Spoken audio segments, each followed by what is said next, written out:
Ratcheting up fears of a wider regional conflict, Israel is intensifying its military actions in the neighborhood.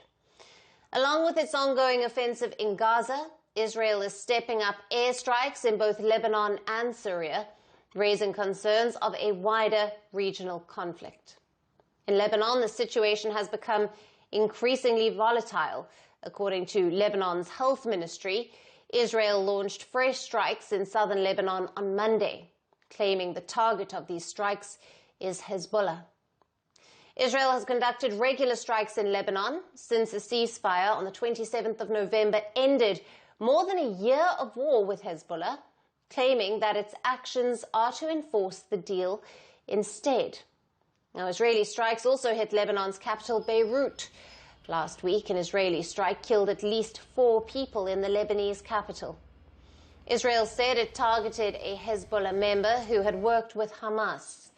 The Lebanese government has strongly condemned these strikes, calling them a clear violation of the ceasefire. The US brokered deal to end the 13-month war stipulated that Hezbollah would move its weapons out of southern Lebanon, while Israeli troops were to withdraw and to be replaced by the Lebanese army. However, Israeli troops reportedly remain in 5 strategic positions inside southern Lebanon, claiming it was part of the agreement. From Lebanon to Israel's other northern neighbor, Syria, last week Israel struck 5 separate areas in Syria in a window of 30 minutes. These strikes hit targeted military infrastructure and demolished runways, arms depots and hangars. Israeli forces also struck at least 2 Syrian air bases in Hama and Homs, which reportedly killed 9 people. Now, among the deadliest since the fall of Bashar al-Assad's regime in December. Now, Syrian state media said that Israel's shelling had killed 9 people. These strikes were some of the most intense attacks in Syria since Bashar al-Assad's regime was toppled in December of last year. Israel has been stepping up airstrikes on Syria in what it says are a warning to the new Islamist leaders in Damascus. To the Syrian regime, we say very clearly, any attempt by your forces or terrorist groups to entrench themselves will not be allowed. Israel will act decisively, and we mean it. Just yesterday, the IDF struck military targets at the Hama and T4 bases, as well as key infrastructure in the Damascus region. Last night, IDF forces operated in southern Syria to dismantle terrorist infrastructure and seize weapons. When terrorists opened fire on our troops, they were swiftly eliminated. Israel will not allow threats to build up on our borders. We will act whenever and wherever necessary to ensure our security. Meanwhile, in Gaza, the humanitarian crisis continues to worsen as Israel's renewed military offensive persists. According to Palestinian officials, nearly 1,400 people have been killed in Gaza since the ceasefire with Hamas broke down last month.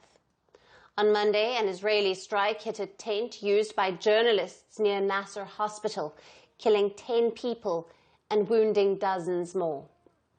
Israel has also imposed a total siege on Gaza, with no food or supplies entering since the 2nd of March. Evacuation orders issued by Israel have displaced hundreds of thousands of people from their homes. The renewed offensive has pushed the total death toll in Gaza above 50,000 people. The intensifying multi-front campaigns are a part of a more aggressive approach by Israeli Prime Minister Benjamin Netanyahu, who has received the staunch backing of US President Donald Trump. On Monday, US President Donald Trump hosted the Israeli Prime Minister Netanyahu at the White House. During the meeting, Trump called for an end to the Gaza war and the immediate release of the remaining hostages. Well, I'd like to see the war stop, and I think the war will stop at some point that won't be in the too distant future. Right now we have a problem with hostages. We're trying to get the hostages out. We got quite a few of them out, but it's a long process. But as West Asia continues to grapple with escalating conflicts and worsening crises, with truce pact bearing Trump on his side, will Netanyahu ever turn toward peace?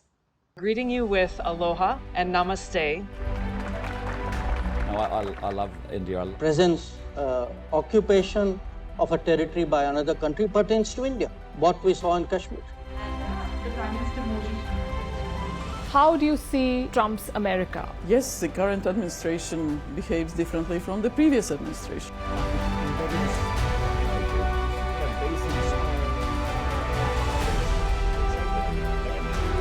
Are you saying that there are foreign powers who are trying to bring down the current government in Syria? Exactly. Bluntly, Iran, maybe Russia too.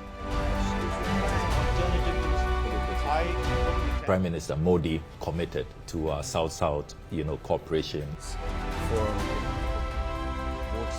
Not over 50%. Is Ukraine prepared to pay the price for that peace? No compromises at the cost of territorial integrity and sovereignty.